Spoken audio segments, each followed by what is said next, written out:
It's June 3rd. This is my chocolate persimmon. I just want you to see. This is a very unique type of persimmon. Chocolate is only a candy and a chocolate block. Okay, see? He's been watching a lot of videos. So, this is a chocolate persimmon, means it has a dark color flesh. So, this tree was... And dark is my... And dark is my favorite color because you see, tastes like my dad's goggle. My dad's goggle. Okay, yes, and then we shall continue. So this tree is the chocolate persimmon. It puts off male and female. Yes, you may. This is the male flowers. You can see they. Yes, and it will grow some chocolate first to make chocolate milk because No, this is a chocolate persimmon. It's not gonna make no chocolate milk. No, that's not happening. It will make chocolate persimmon for you to eat. Yeah, for us to eat. Yes. Yummy. So now you know why we name it Pacific Northwest Kids Gardening, right? Yes. Yep. Okay, so let's continue. You say a kid about me? Yeah, about you. Yes, you talk a lot. So this flower puts up. This tree puts off a lot of flowers. Yep. So abundantful, and the leaves are so healthy with correct fertilizing. It's disease. Look at that, disease-free. So healthy, so beautiful. I love you, Mom. Yes, thank you so much. And these are the female flower. Can you see them? They're quite fat and they don't have the yellow flowers. So what's gonna happen is in a couple weeks, once the female flowers are pollinated, this is gonna open to a yellow flower, and once it gets pollinated, the males are all gonna drop off. So with a chocolate tree, what I would say is it puts off so much flowers, but only a percentage will be fruiting because all the rest is used as a pollinator. And so I just want you to see, if you have a chocolate tree in your house, don't be surprised that you get so much flowers, but the amount of fruit is not going to be the same. And it will make all other Asian persimmons, including food use, seeded. And they're great for maru and coffee cake persimmon, but it is gonna come with a cost, making all the other persimmon seeded. That would be my toddler with his tool, his stick. So you can see one last quick view. I hope you enjoyed this short video. So it's blooming time for my persimmon. This is a chocolate persimmon tree. It has both male and female flowers. You can see these ones in clusters that are smaller. These are male. These are the females. So chocolate, it pollinates all other persimmons, particularly for my coffee cake over here. It's the best partner. You can see it needs to be pollinated by the chocolate, otherwise it won't fruit. Today's date is August 8th, and we have coffee cake here. So coffee cake is a little flat in profile compared to the chocolate. You can see it's kind of longer, but the size is quite smaller, even though they both produce at the same time. Here we go. This should be easier. Here's my thumb. Here's that. And now we go to the coffee cake. Here's my thumb. It's twice as big in size and quite productive compared to my chocolate. Except I've been having the split happening. But I just want to let it go, see what happens when it ripens. But all the other ones are just fine. There's no split in there. So we shall see in a couple months which one actually makes to the end before I pick them off. They drop by themselves, so I haven't been thinning them at all. So this is my coffee cake. It's mid-October. It's turning color. So I think by the end of the month, it should be ready to be picked. Persimmons here ripen in fall. That's the earliest that we can have it. So, but they're really worth growing. So 2 more weeks to go. So it's November 22nd, and these are my coffee cake. They are pretty getting near to softening, but they haven't. I wanted to keep them on the tree a little longer, but unfortunately today I came across this. So it looks like, hold on, let me bring it down for you. It's correctly pollinated, so you can see that tint in the coffee cake right here, which means it was correctly pollinated by the chocolate I have nearby. But a bird started eating it, and you know, I try to be patient, but I think I gotta net this tree or something, otherwise I don't have anything to eat. I'll do a review on it once it ripens inside the house, but for now looks like this is as long as I can wait for it to be on the tree. So we have a coffee cake persimmon here.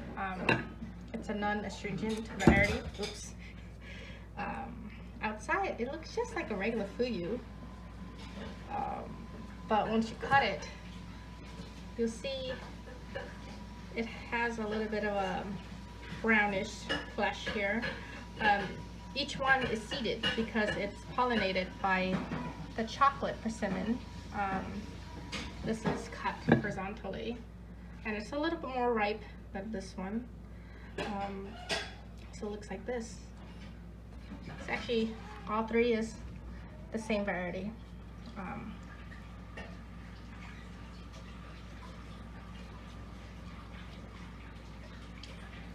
The skin is quite soft. It is much sweeter than a regular fuyu, more flavorful.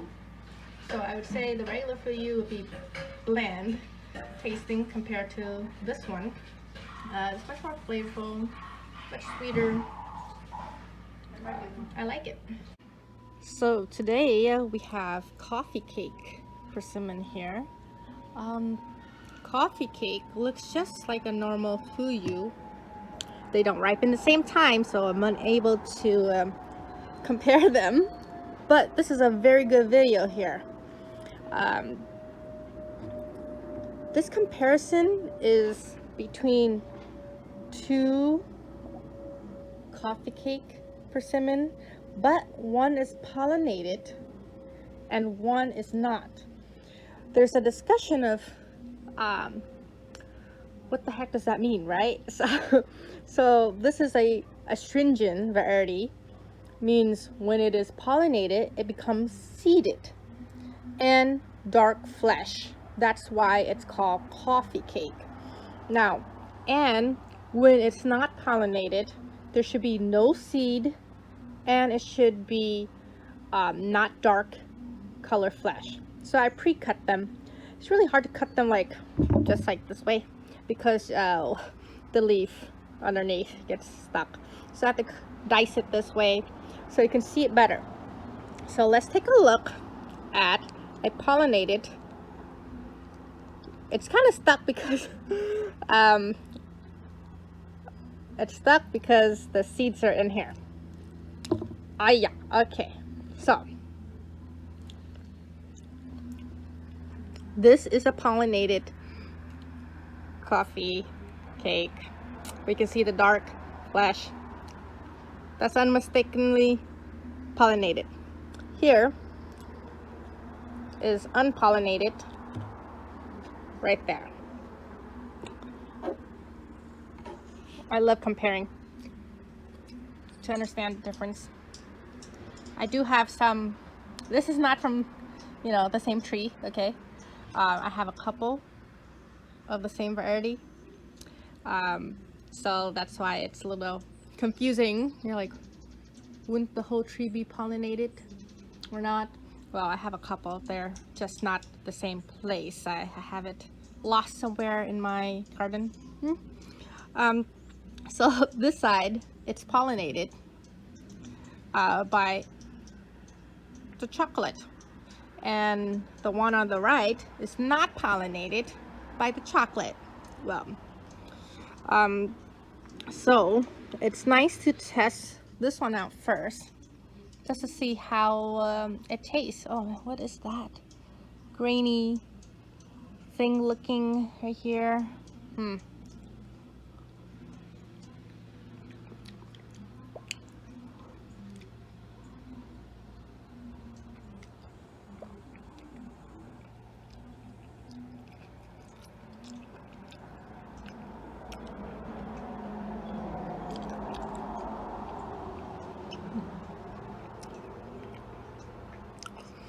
So it tastes basically just like my hachia, the common astringent persimmon that you often see in store. Just the same taste, skin, everything. I see no difference. Except the skin.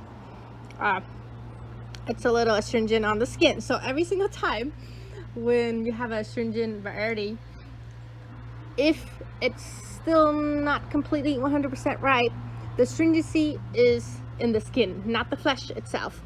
But when it's a soft persimmon, I eat the whole thing. Now for this one, because the seed takes up most of the persimmon, you don't have much to eat, sadly. But so let's try this one first.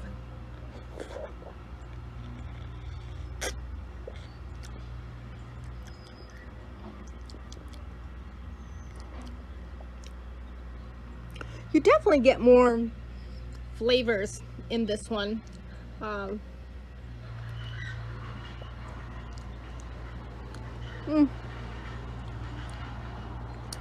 Oddly, I would think, you can see the seed is the ratio.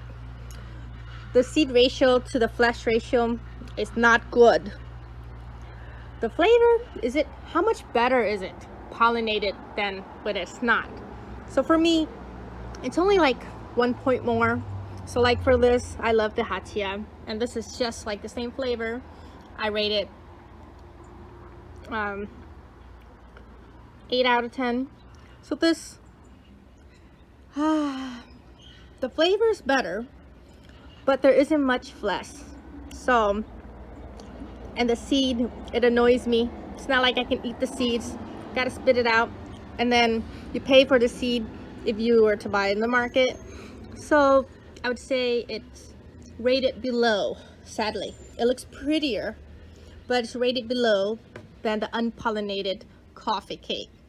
So whoever is growing coffee cake, I wouldn't say that the chocolate would make it any better. It looks prettier, it makes it more unique, but is it that much worth it? Is it worth it? To me, not really.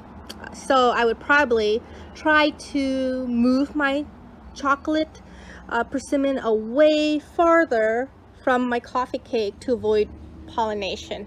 You see all that? I can't use it. But I know a friend who needs to grow some coffee cake.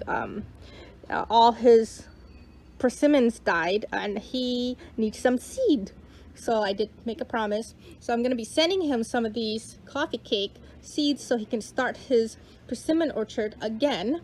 But for now, this is what I'd rather eat. Seedless.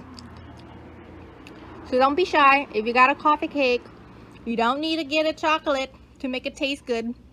But keep in mind, it does ripen sooner than hachia. So I have them growing side by side. And hachia takes a long time to ripen, probably another month or something. It's slower than this. and the coffee cake is very productive. So it's good to grow, but you don't need to get a chocolate to pollinate it. It will still fruit by itself. It just won't. Don't expect this color flesh. Don't expect seed. This is what you're gonna get. All right, I hope you enjoyed this short video. It's November 15th. On my left, I got my gyro fuyu. And on my right, I have my chocolate. So chocolate has male flowers, so it always pollinates all my other persimmons. That makes fuyus, like my gyro, become seeded. I sliced it this way so you can't kind of see the seeds. Seeds it's quite annoying, but I'm still testing. Excuse me. I'm still testing out my chocolate, and this is the first time I'm pretty impressed with just the color of a chocolate. It is a little bit annoying that it makes all the other persimmons seeded, but on its own, is it worth growing? That's my question. So you can see these are the seeds. There are quite a few seeds. I think at least 6 seed for the size persimmon. And it is a astringent variety, means it has to fully ripen on the tree and has a little bit of give. That's when you pick it, because if you pick it too early, it's going to be astringent, particularly the skin. So we're going to start off with my gyros. That's our baseline. See how it tastes.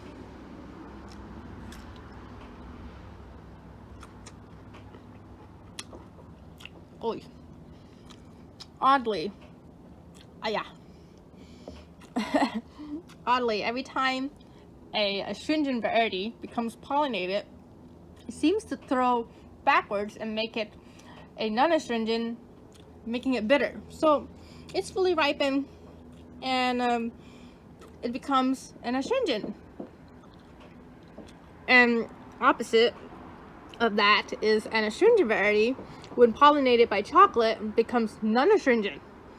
It's very confusing in that sense. Last year I wasn't sure, but this year I'm like, okay, the same results. So I would say, if you like just a fuyu type, a non-astringent, do not grow a chocolate or any other male flowering persimmon nearby. I don't recommend it. It's just not worth it. But now, let's just eat our chocolate on its own and see if it's worth all the trouble it causes.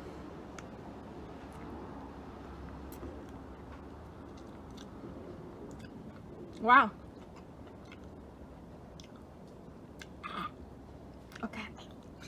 So, the astringent inside tastes great. Outside, it still holds the astringency. But if you're comparing the chocolate and the gyro right now, the chocolate tastes way better. So for me, I would say opposite. I would say, don't grow fuyus, just grow chocolate. Avoid all the troubles you may have. So I think it's beautiful. It tastes great. The size obviously is not as big as I would like it to be. I'm expecting something larger than this. Hopefully it matures. But the color is just so beautiful. If only we can just get the, hold on. See how beautiful that, how beautiful that looks. Just get over the astringency it has. So I'm gonna try to peel the skin off to see inside. See how happy I am.